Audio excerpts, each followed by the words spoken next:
Good afternoon to those of you who are joining us from Europe and Africa, and good morning to those of you who are coming to us from the United States. My name is Bronwyn Bruton, and I'm the Director of Programs and Studies at the Africa Center at the Atlantic Council. We are honored today to be hosting this timely and important conversation on the peace process in the Sudan. Before we proceed, however, please permit me to say a few words about the Africa Center and our long-standing body of work on the Sudan. In 2011, the then Special Envoy for the United States of America to the Sudan made the first official call for re-engagement with Khartoum here on the stage of the Atlantic Council.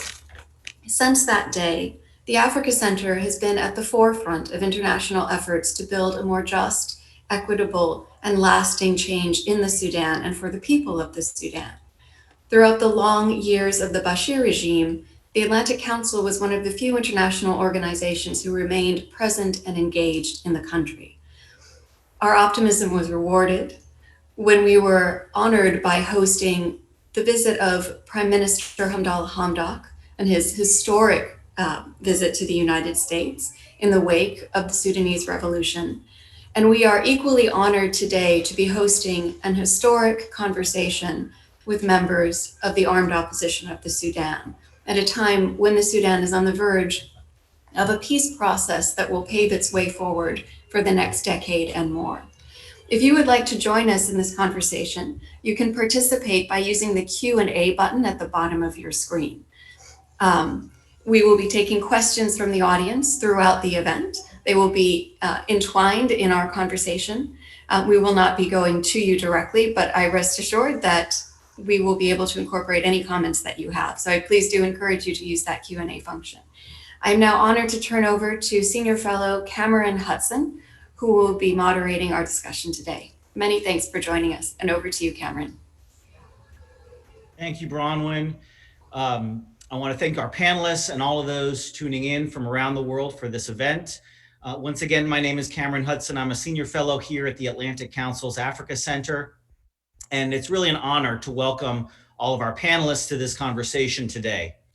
As Bronwyn said, we at the Atlantic Council have been tracking the transition in Sudan very closely and have had the honor to engage a number of Sudanese officials on the agenda of the transitional government, the Sudan's economic reform process, and Sudan's foreign policy. I should note, though, that today we've all convened virtually for this conversation, but on the ground in Khartoum right now, U.S. Secretary of State Mike Pompeo is making the first official visit to Sudan of a Secretary of State since Condoleezza Rice did 15 years ago. And it's important to recognize that the circumstances of that visit, coming at the height of the genocide in Darfur, was intended to pressure and isolate the Bashir regime. But today's visit is to celebrate and encourage the people of Sudan and further the process of achieving the demands of the revolution: freedom, peace, and justice. And so even though our conversation today will be reflecting on some of the greatest challenges to the transition, I think it would be unfair not to recognize the many achievements of the transitional government and of the people of Sudan who ushered in this moment of change and optimism. Now, our conversation today about Sudan's peace process is another critical subject that will determine Sudan's future. Coming 1 year since civilian leaders came into power with security forces, the peace process is defined in Sudan's constitutional declaration as being one of, if not the top priority of the transitional period. And yet, nearly 10 months since the start of those talks, with the deadline for achieving a lasting deal now extended multiple times, peace for Sudan's regions, its marginalized regions, remains elusive. And in fact, it might be even more difficult to achieve now as we see violence ticking up across Darfur, the Nuba Mountains, and the eastern region of the country. I am truly honored today to welcome our panelists who require very little introduction. Suffice it to say that they all bring a valuable and unique perspective to Sudan's search for peace. So I want to jump straight into the conversation and first welcome General Abdelaziz al-Hilu, and ask you, General, as the chairman of Sudan's People's Liberation Movement, Northern Wing, your group has announced just a few days ago that you were suspending participation in the peace talks citing in particular the violence that is engulfing all of Sudan's regions and placing the blame squarely on the chairman of the government's peace commission, General Hamdan Dagalo, otherwise known as Hemeti, who also serves as the chairman of the Rapid Support Forces and the vice chairman of Sudan's Sovereignty Council. General, you have been portrayed for some time as being the most resistant to these talks and placing the greatest restrictions on your participation in the peace process. So I want to start by opening the floor to you with a brief opening statement, but also trying to understand better from you your requirements for resuming participation in the peace talks and your vision for what a final settlement should look like. General, the floor is yours, and thank you. Thank you, Mr. Cameron. Thank you all. In fact, we in the SPLM North are engaging the transitional government at the Juba Peace Forum since September 2019. And the aim is to get a comprehensive solution and settlement to the ongoing conflict in Sudan.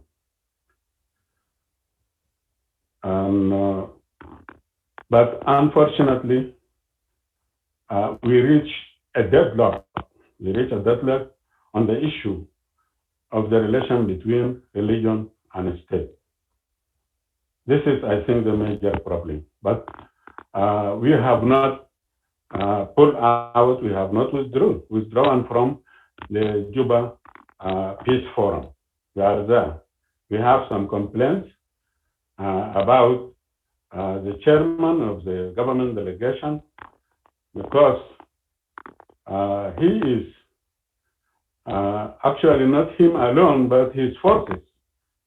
And he is the commander of those forces.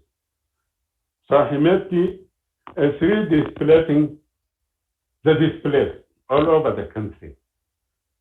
You see? So they are committing a lot of atrocities, human rights violations, killing the innocent civilians all over the country, starting from Port Sudan in the north, in the east, Gadarif, then Kadugli, Lagawa, and Nuba Mountains, and Fata Berno, Yertati, Genena, Mistre, all these areas in Darfur. So we think that the chairman of the government delegation to the peace talks is not serious, and he is committing atrocities, and he is not for peace. But the major difference, the major cause behind our difference with the government delegation is religious bigotry and political Islam, the ideology of political Islam. So I think this is the obstacle in front of the peace process. And I want you to allow me to talk a little about the negative role of religion in Sudan politics. Actually, I want to talk about how a combination of religion and politics have weakened religion itself and corrupted politics at the same time in Sudan. This goes back to the question of religion itself. Everybody knows that the core message of religion, of every religion, is to promote peace, except in Sudan. Religion has become a source of hatred, violence, and war. Propagators of political Islam ruled the country for many years, waged their holy wars, killed hundreds of thousands of Sudanese citizens in the name of religion. And the killing is still going on until today. This goes back to the time when the British colonialists departed. They left in 1956, and when they departed, they left a secular constitution. The colonial administrators were replaced by local elites who immediately adopted political Islam as an ideology to rule the country. These ruling elites, used Islam politically through the application of Sharia law.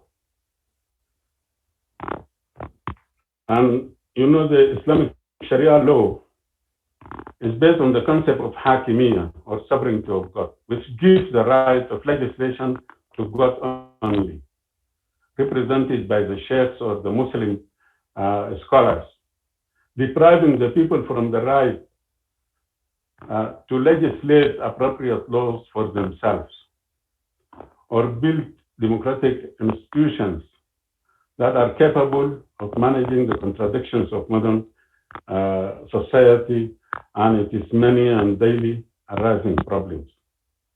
And this is why the majority of the Sudanese people refuse to accept political Islam and Sharia Islamic law. So oppression, suppression, violence, civil war, jihad led South Sudan to secede in 2011. But a new size emerged that extends from Blue Nile in the east bordering Ethiopia through Nuba Mountains, Abyei area, to Darfur in the west bordering Central Africa, Chad, and Libya. The conflict between these regions and the center is still going on because of this discrimination and mismanagement. So, political Islam have divided the people and led to conflicts that cannot be solved by consensus. Confiscation of freedoms, human rights violations, discrimination on religious regional basis, continuation of violence even after the deposit of President Bashir. Examples of this I gave earlier in Port Sudan, in other places, in Darfur Nuba Mountains. Religious persecution, demolition and burning of churches. 4 churches were burned in Boot district in Brunei. So despite this and the fact that Sudan have deteriorated into a failed state due to 30 years of political Islam rule, the transitional government delegation to Juba peace talks are still insisting on maintaining the decisive Sharia Islamic laws, threatening of more wars and more divisions in the country. In short, Sudan problem is all about failure of the ruling elites to manage the country's diversity, because Sudan has over 200 distinct languages, cultures, Islam, Christianity, scores of local religions.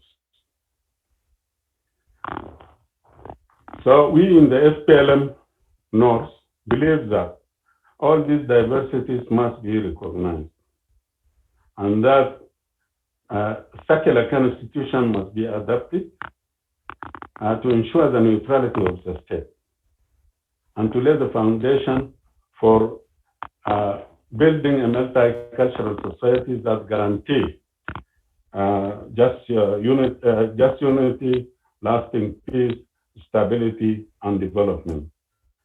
I repeat that secularism is important, and it is the only tool to loosen the grip of the Muslim brothers on the state apparatus, and also the guarantee to defeat political Islam and extremism that has always posed a serious threat to peace and stability in Sudan, in the region, and the continent and the whole world, the world at large. But this is not the case, and the transitional government is not ready for change, for repeal of Sharia Islamic laws, for secularism. So the prospects of peace, I think, are dim. Thank you.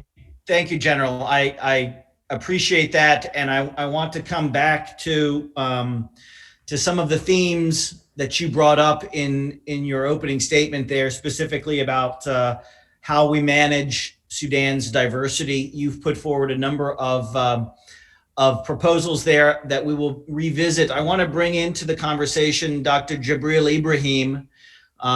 However, your colleague from the Darfur region, chairman of the Justice and Equality Movement. The GEM has been one of Darfur's principal armed movements and was really one of the leaders of the fight against the Bashir government for many years, and has participated in numerous peace talks and convenings over that period, from Abuja to Doha. So Dr. Ibrahim, first of all, thank you very much for joining us today. I understand that you're joining us from Juba, from the site of the current peace talks. Can you speak to us a little bit about the differences in those previous talks from what you've been experiencing today? What is the tone of the conversation today, and are you more optimistic about the prospects of peace, specifically for your region of Darfur, and especially as we see some of the old patterns of violence reemerging, violence by Arab tribes, potentially violence backed by paramilitary forces of the government, violence driven by the return of civilians. What do you think are the prospects for resolving some of these large underlying currents that drive the violence in Darfur to achieve a lasting peace there?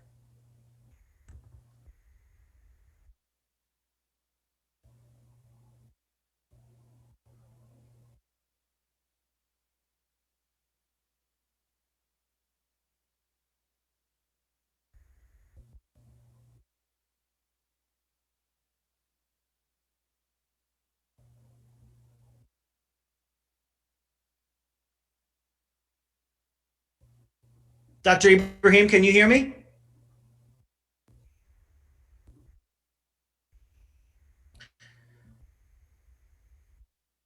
Dr. Ibrahim, I believe you're muted, sir.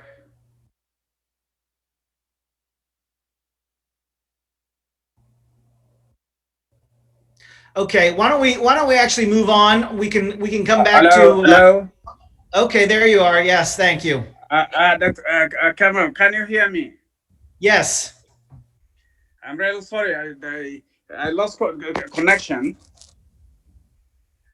but I hope you can Okay. hear me. Yes, I can hear you. Yes. The question to you was about the prospects for peace in Darfur, given the rising violence in the region right now, how you are viewing it.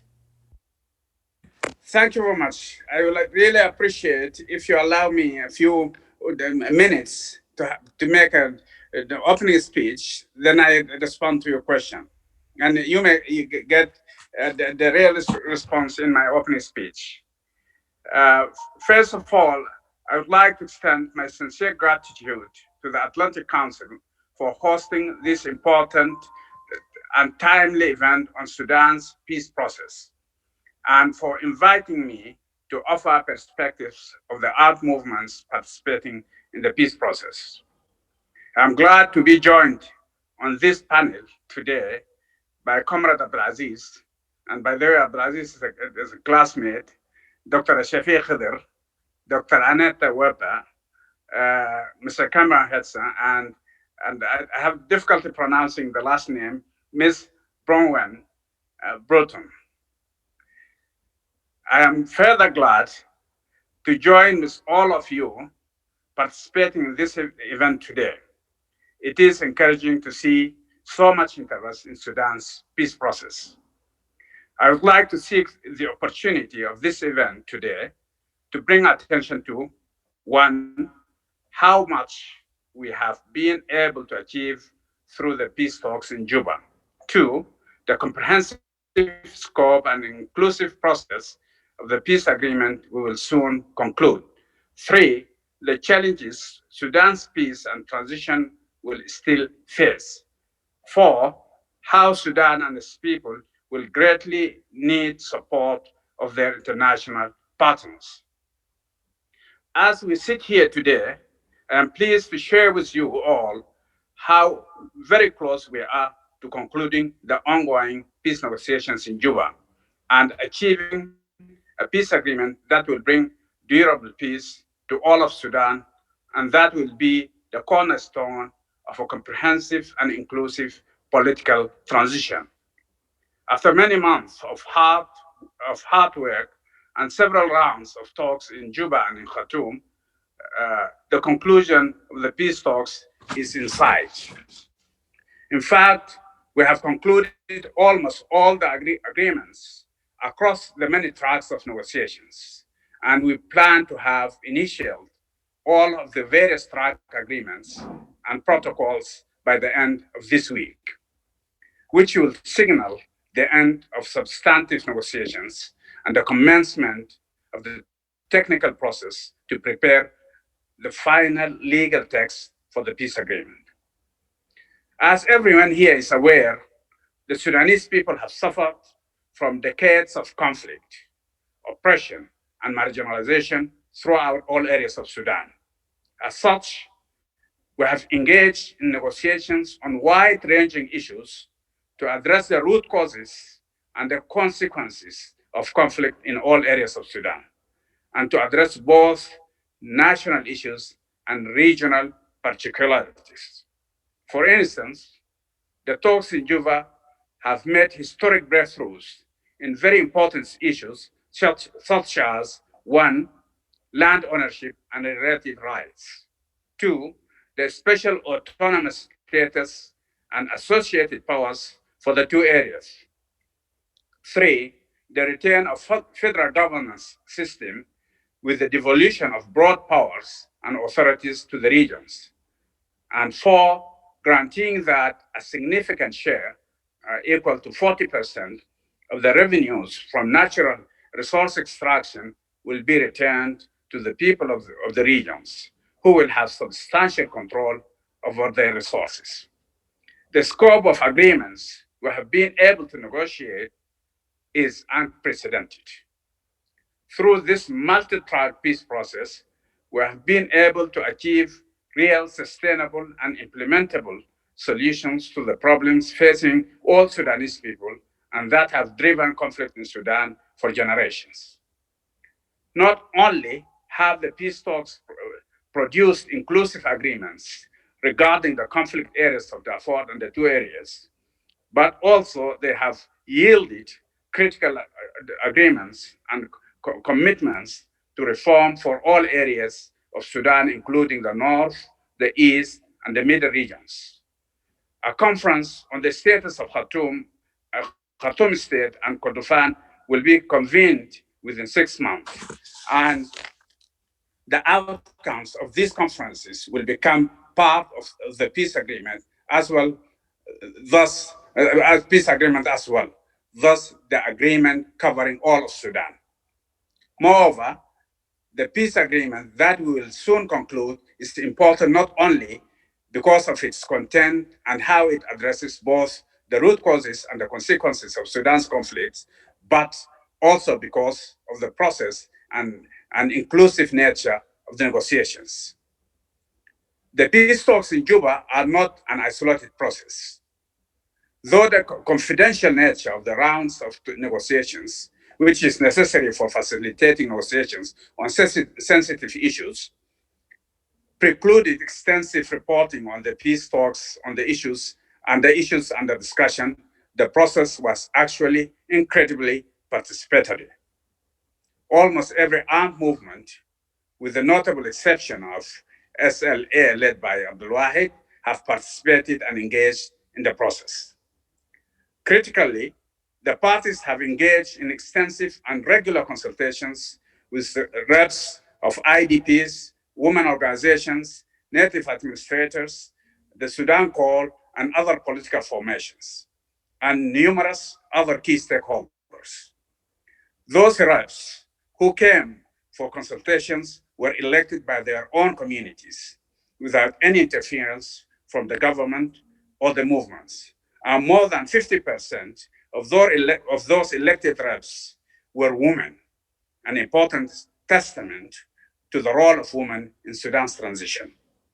Unfortunately, refugee groups could not be present in Juba for consultations due to administrative and logistical challenges.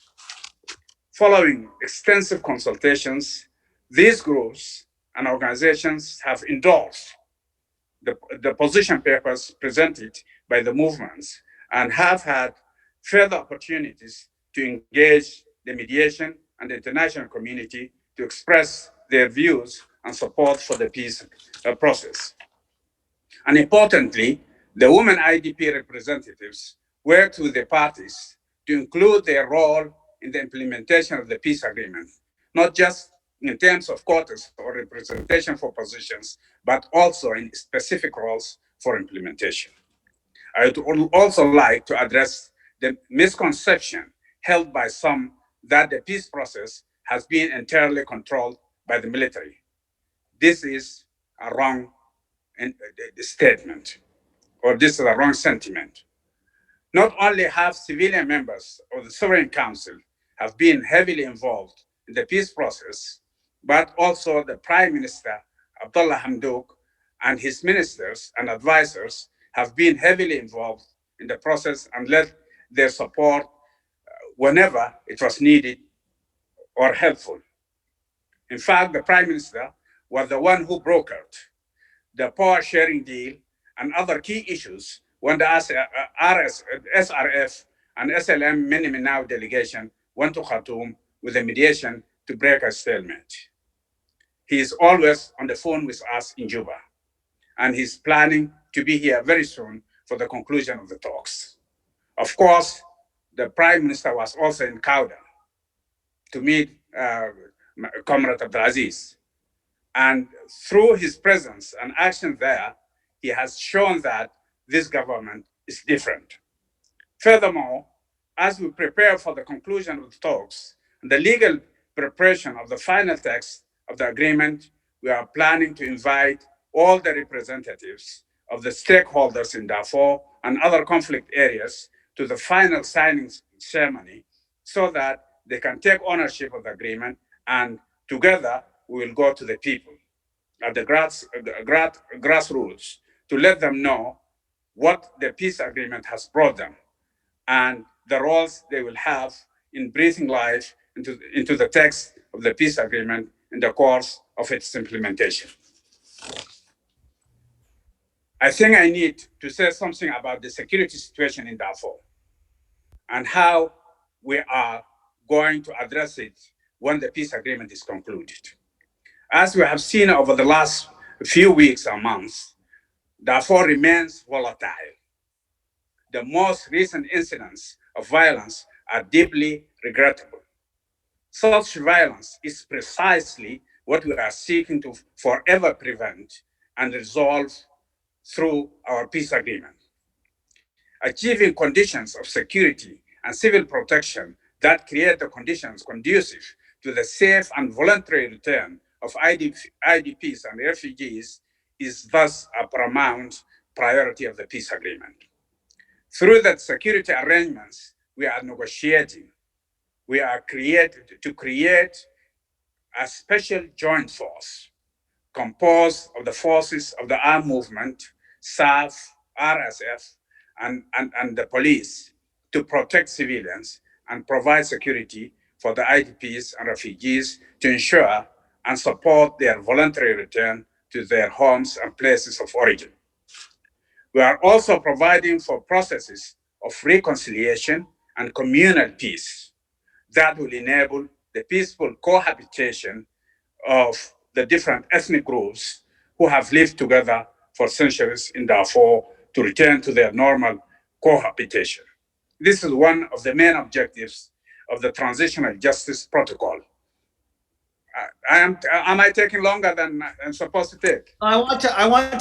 You've made many good points, and I want to bring in some other speakers to help with the conversation. But I think we will come back to some of your points if that's okay, Doctor. Okay, that's fine. Okay.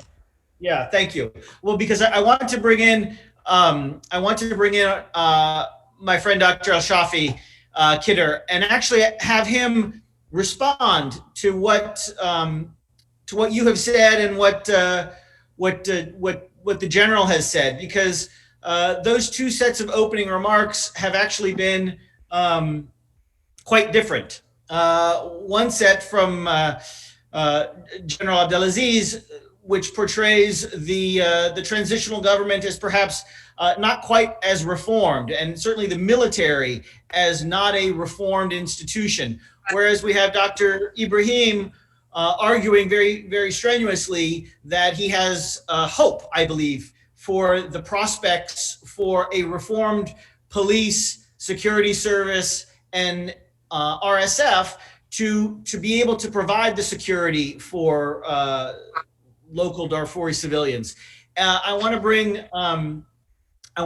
Dr. Al-Shafi into the conversation to get your perspective, sir, on these two very different points of view, frankly, about the nature of the changes that have gone on inside Sudan, how durable they are, and how much a shared agenda between civilians and the military can bring peace to the marginalized regions of the country, as you have seen it play out in the peace process thus far. Thank you very much, and I'm happy to join this session or this event. And I think I will start by saying that what's happening in Sudan is not exceptional. I mean, in terms of the being a process going on for change, and I think this peculiar. What is peculiar about this is that we have different stages regarding this change. I think no one can say that, well, there is nothing compared to, I mean, there is nothing new compared to what we had before the revolution. And no one can say or compare that there is no differences. There are no differences, for example, in negotiation between what's going on now and what had been going on during al-Bashir. So, but we have to say that maybe the majority of the people, or the majority of those who went on the streets, well, they were unified in overthrowing al-Bashir and opening the windows and the doors for new hopes in the country. However, here, which is quite normal to me, it's not annoying me, we have differences on what paths we have to follow. So, in spite of what seems to be a difference between I mean, what my friend Abdelaziz said and my friend Jibril said, I think there's the room for hope here, and I'm not optimistic about that.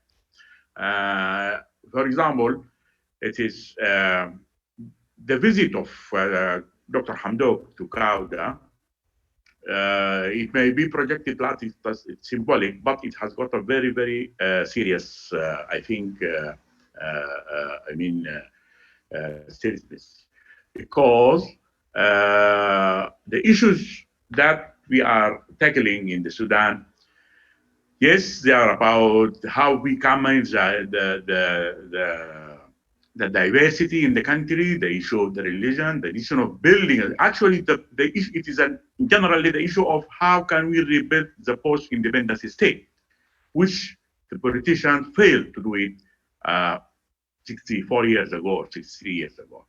Besides that, we are not to stop the wheel, we are not to stop the train. We have to go on and at the same time resolving the issues of the economy, the issues of the daily life, issues which are going difficult, and the issues of the inflation and et cetera, et cetera.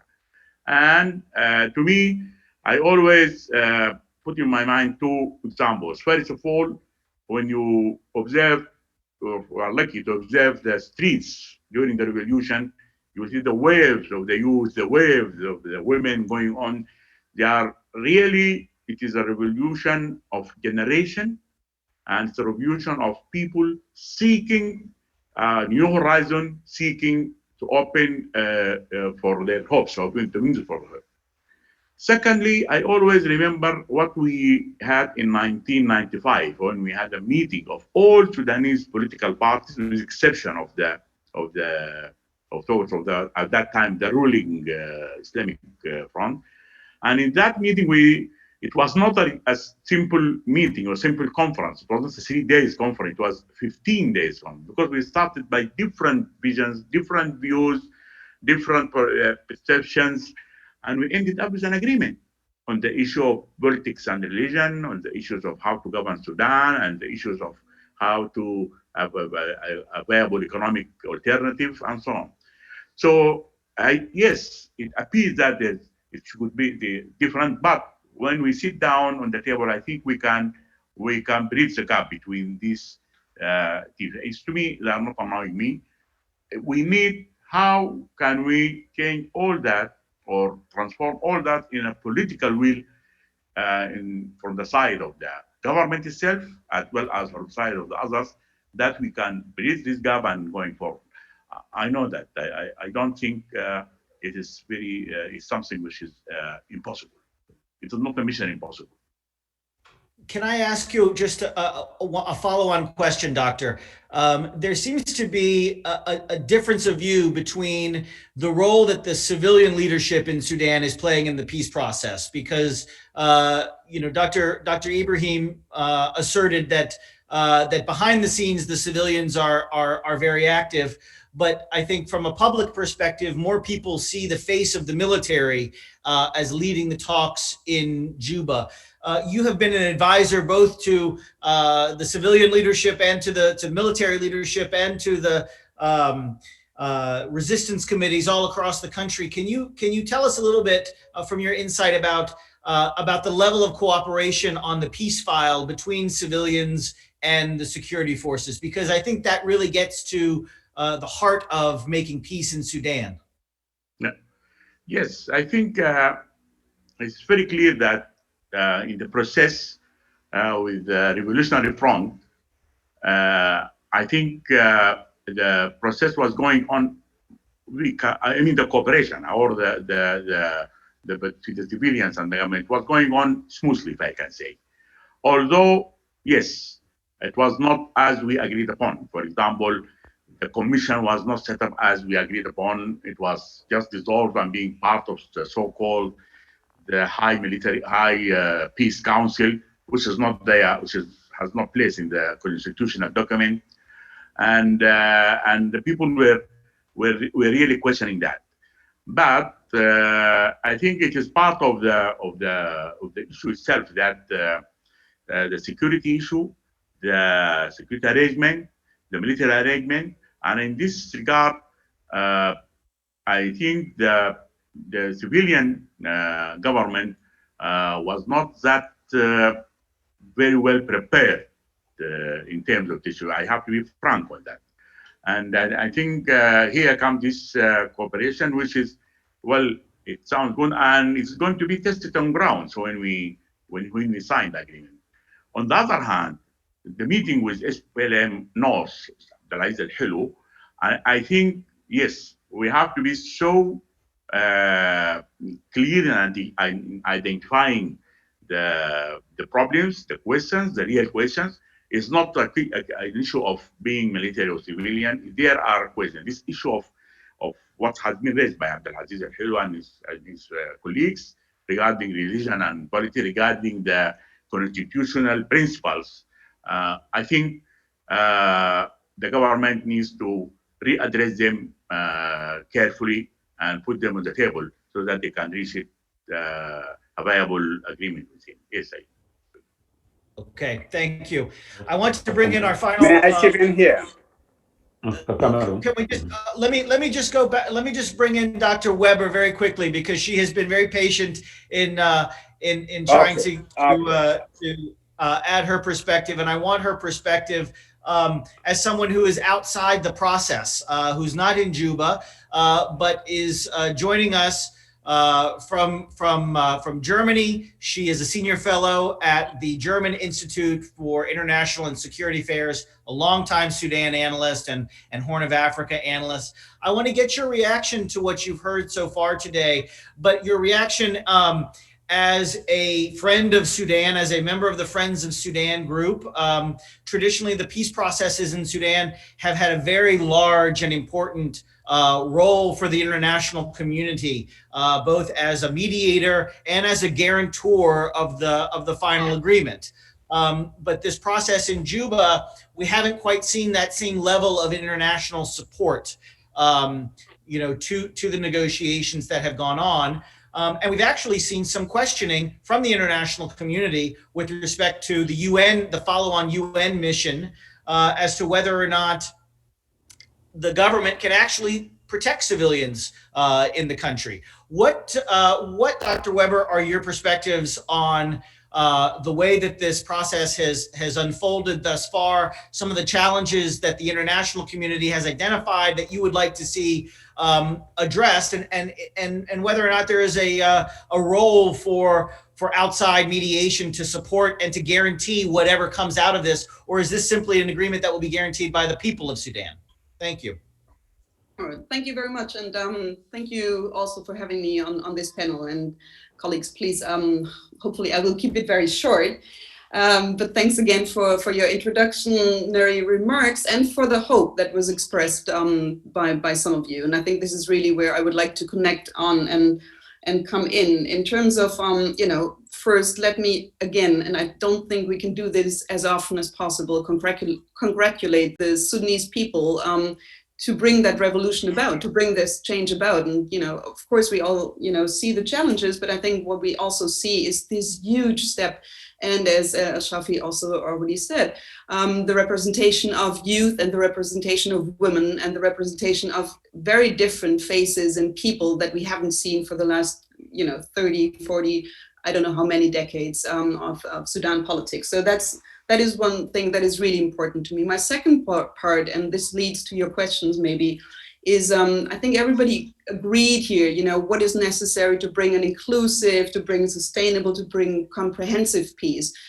My point would be not only the peace is definitely one part of that for that transition, but what can bring sustainable and inclusive transition and political space. And I think this is what refers to many of the questions that were raised on the panel. What does it mean, the marginalized, on all these different levels of the diversity the general was talking about, and where can they be brought in? And this would be a question from my side to the other panelists in terms of, if we agree that the peace agreements is one step, what would be the next step for the transition to bring this spirit of the peace agreement? Is it a constitutional conference? Is it, different dialogue formats? Who needs to be in there? And I mean, Dr. Ibrahim, you mentioned, the representation and how important that is. That would be a question from my side to you, and that, again, coming back to you, Cameron, maybe answers the question why maybe of the difference of engagement from the international community on the specifics of the peace agreement. I think if you read through the Riyadh statement by the Friends of Sudan from just a couple of days ago, it was quite clearly stating again, the peace agreement and the peace process is a Sudanese-led and a Sudanese-controlled process. And I think this is really what, Al-Shafi said before. Of course, we're dealing with very different, totally different government, transitional government. We're dealing with, very different set of questions here. And I think the direction of where the different actors in this process want to go is very different. It's not just two sides on different pages who cannot agree not only on security but also on politics. I think what we have here is basically more of the pool of those actors who need to come together and bring, these next steps on the peace, on the transition, on the direction of the future of Sudan, and being not only reflective, but inclusive of those who did bring the revolution about. And so I think this is where the international community is not in the same way involved in the peace process. But what needs to be recognized is the involvement of the international community in terms of a huge support of the transition and a huge support and work for the economic basis of this transition to be sustainable and to actually continue to be a transition for the people of Sudan. And I think this is what we've seen in the partnership conference. I think this is what we've seen from all the high-level meetings in Europe by the government of Sudan, but also European heads of states, but of course also the visit of Pompeo today. So I think, again, the international community, very much unlike the years before, is absolutely standing behind this transition and wants to support it. And I think it's doing the right thing by supporting it in where it's needed in terms of the economic support. And I wish there is a sustained effort. And of course, SST and other issues are still in the way, and how to bring this together, that's definitely one question. And I think the peace process, I would say, doesn't need another outside involvement by the international community. It needs support for the peace process, but in my understanding, the peace process as part of the transition rather than only the peace process. So maybe I leave it here and hope for response from the others on my question, what would be the next step? Thank you. Thank you, Dr. Weber. And I want to follow on that question. It's a question we've been receiving from many people in the audience who are watching online, questions of self-determination, questions of secularism that General Abdelaziz brought up. And I think that gets to your point about the next steps. And I want to ask a question of all of our participants, but to start with General Abdelaziz about whether or not the request, the demands that he has made for negotiation about declaring a secular state, and if not, providing for the opportunity for a referendum on independence for the Nuba Mountains and other marginalized regions. Are these questions that are better suited, as Dr. Weber perhaps suggests, to a next step after the peace process as part of a constitutional conversation?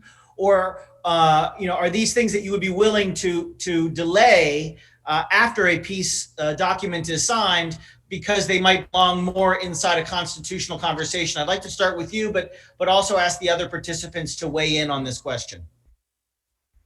General. Thank you, Mr. Cameron. First of all, I want to have a small comment that it is up to people to be optimistic about the peace process and what is going on in Juba. But our experience in Sudan shows that piecemeal solutions will not and did not put an end to the conflict in the country. This is our experience. So many agreements, dishonor. And this is why we are talking about addressing the necessity to address the root causes of the problem that are behind the continuation of the civil war for the last 64 years.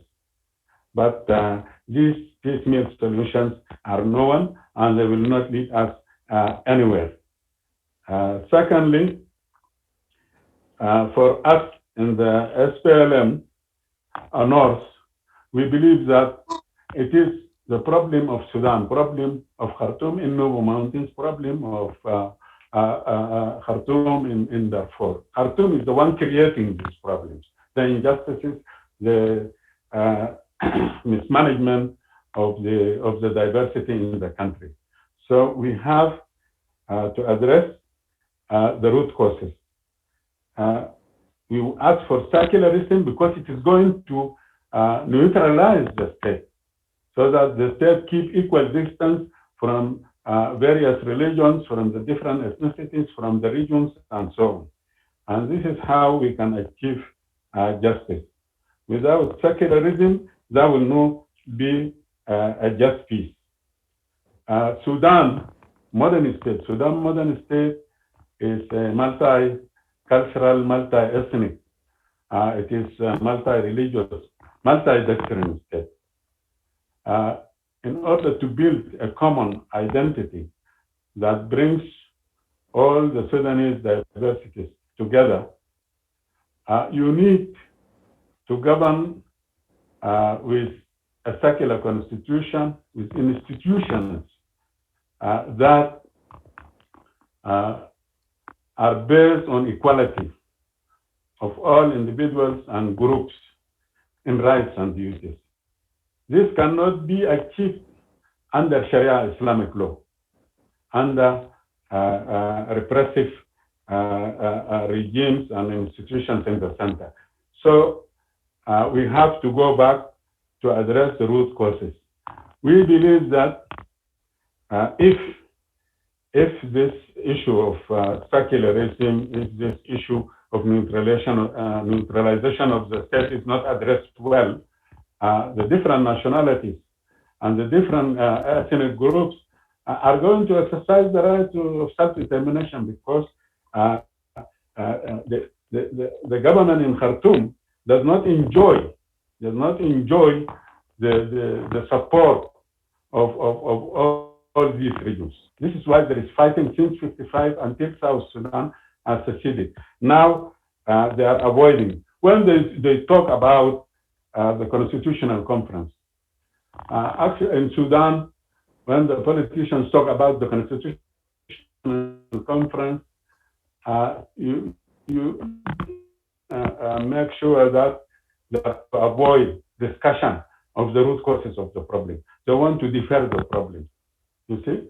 So it is used tactically by the politicians, and it has been a demand of the regions, of the different regions and political parties since independence, that we need a constitutional conference. They promise. So our experience in Sudan shows that the armed movements are always the ones to initiate the constitutional development processes. In 1972, agreement between the Anyanya and the Meri led to the 73 constitution. Then 97 agreement between the government of Khartoum and Dr. Riek Machar led to Turabi Constitution of 1998. Last year also, CPA has also paved the way for the 2005 transitional agreement. So we want Juba Peace Forum to be part of the mechanisms for making the new constitution of the country, a just and secular constitution for Sudan. We should not defer it after the election, because elected governments fail many times before. But General, let me just push back on you for a moment, because all of those transitions that you just talked about, they're different from the current moment in Sudan, because was not the current moment in Sudan brought about by peaceful protesters? Are we not in a different moment in the country's history now, because the changes that brought us to this very optimistic point in Sudan were brought about by a peaceful civilian protest movement? It was not the armed movements that brought down the Bashir government. It was 1 million people in the streets in Khartoum. And so my question is, should we be viewing the current political moment through the lens of all of the previous political moments, or do we need to recognize that we are in a very unique, very new moment in Sudan's history? Thank you. Nothing unique, nothing new. The current situation is just like the one of 85. I was there and I participated in 1985 Intifada or uprising. We brought down President Nimeri that time, and the demand of the protesters was the repeal of September laws or the Sharia laws. But the junta of Suara Dahab had stopped that process, and instead they have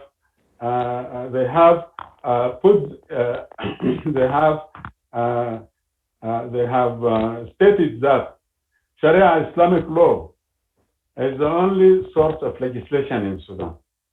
So this is not the first time. This is the third time.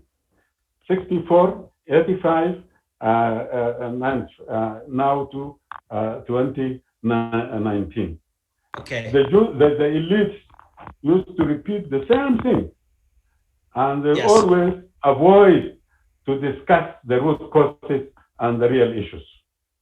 Thank you, General. I want to bring Dr. Ibrahim back into the conversation because he had a point to make earlier, but we're running short on time. So I ask our participants to keep their answers brief, and I'll try to go through one more time. But Dr. Ibrahim, you had a point that you wanted to make. Thank you very much. I understand why all marginalized people have mistrust in any central government. And that's where my colleague is coming from. But I do believe this new government is something new. And the old parties are not in control of this government. And there is a good window of opportunity that people can bring about change through the constitutional conference. And in that constitutional conference, through this peace agreement, we have made it very clear that the main agenda are the role of religion in Sudanese life, equal citizenship, all the issues that people consider root causes of the conflict in Sudan are there actually in the agenda of the constitutional conference. So there is a room for us to bring about change. That's one thing. Dr. Weber asked, what's next? First, I agree with him, with her completely, that the peace process or peace agreement is not isolated from the transitional process. It's part and parcel of it, and it is reinforcing the transitional process. That's one thing. Number two, we need to work hard to bring back the IDPs and refugees to their original lands voluntarily, of course. That's very important. And that will not happen without providing security on the ground. And that's what this peace agreement is going to provide. We are going to work on the ground with the people to make sure that there is security on the ground, and the IDPs and refugees are satisfied and encouraged to return to their original lands.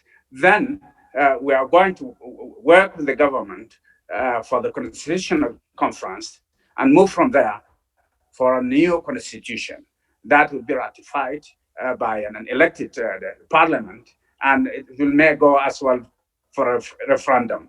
And then we will have an elected government and a democratic government from which we will expect things will change. So I think Sudan is in a new line, and people are working together to bring that in. One thing I need to emphasize here is that actually the peace process, for example, for the Darfur track, has been led by Mr. Taishi, who is a civilian brought in to the Sovereign Council by the FFC.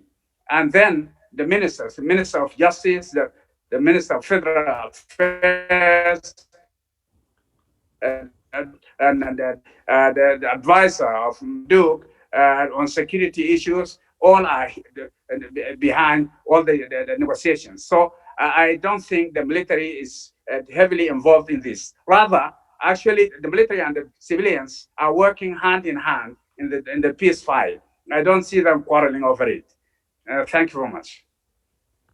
Thank you, Doctor. I want to turn to Dr. Al-Shafi for a last word. We're running short on our time now, but just with respect to the way forward and the next steps from this, I'm having a hard time bridging the differences between Dr. Ibrahim and General Abdelaziz, and how well equipped you think the civilian government is right now to also bridge these differences. And really to not just bridge their differences, but to address the underlying causes of conflict throughout the marginalized areas. I haven't, we've seen that the security protocols that have been drafted in Juba, but do they really address the intertribal violence, the intercommunal violence, the pastoral herder violence, that has underlined so much of the violence in Sudan, which has then been manipulated by political forces and security forces time and again? Do you believe that the conference that has been going on is sufficient to resolve that, or are we going to have to delay and defer some of these much larger questions to the constitutional process? Quickly, because of the time, as I said, I think we all agree that the process can never be successful unless it addresses the root causes. And this is very, very clear to me. And it cannot succeed unless it is comprehensive. I mean, even if the peace talks or the peace negotiations or whatever, you can't say that these are comprehensive unless they have been interpreted into a comprehensive process. For example, we had previous agreements. What are we going to do with them? Are we going to put them in the dustbin, or this one will overrule that one? I mean, this we can't decide it here in this conversation, or we have to have a process that can lead to it. And this is what I mean, what I understand as a comprehensive. Secondly, I think the issues raised by General Abdelaziz are genuine. And I think I think we can merge between the idea of having a, if I can say it correctly, a super constitutional principles, as well as the constitutional conference, to make them together that we can reach a real comprehensive matrix or whatever. And to be the if we sit down and write peace agreements or whatever, we can write them very beautiful, I know, from all the books of the political science and so on, but it's not the issue, real issue. How are we going to connect this with the social stratum in the country, with the social process in the country?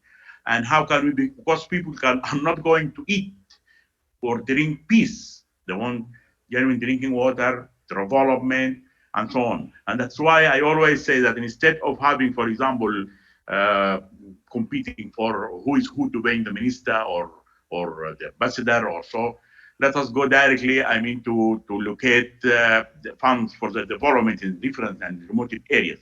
I think this is the questions which are going to face, but I'm always optimistic about that. I think there is a new atmosphere, new generation, new actors, and I think we can go forward and in this process. Yeah. Thank you, Doctor. Dr. Weber, I want to give you the last word here. You've heard from three of perhaps the most influential thinkers and participants in these in the cause of peace in Sudan right now, and I just want to get your final reflections on what they've offered here in terms of answering your preliminary question about the next step and what the prospects are for reaching a lasting and durable peace that addresses the underlying problems that have plagued Sudan really since independence.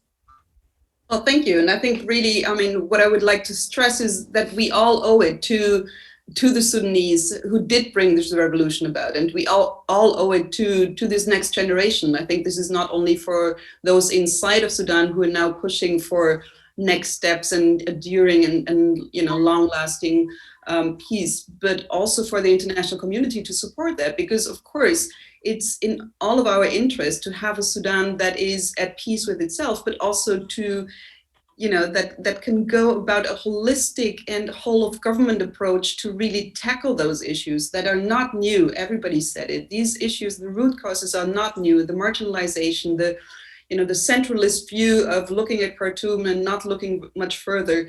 I think these issues are definitely there to be solved by the Sudanese, but they have to be supported. The solving has to be supported by the international community. And we also see Sudan and its role in the region. And, it's becoming even more important to have a strong Sudan and to have a Sudan that is at peace with itself. And I think my last word is we do need the international community to come in stronger economically to support and to help this transition to sustain. Thank you. Thank you, Dr. Weber. I'm afraid that we have run out of time for our conversation today. Frankly, I want to thank all of our panelists. I want to thank the powers that be above for helping us connect virtually across 4 countries in East Africa, 1 in Europe, and 1 in the United States. I was skeptical that our connection would hold, but it did for the whole hour. So I'm so grateful to my friends and colleagues for joining me in this conversation today. This is certainly not the last time we will speak. I'm left very optimistic by the cause of peace in Sudan and the prospects for peace there. Today has been a historic conversation and a historic day for Sudan. And I want to thank you all for joining me and for the work that you're doing to bring peace to your country. So thank you again to all our participants, and thank you for everyone who has watched from around the world today. Thank you.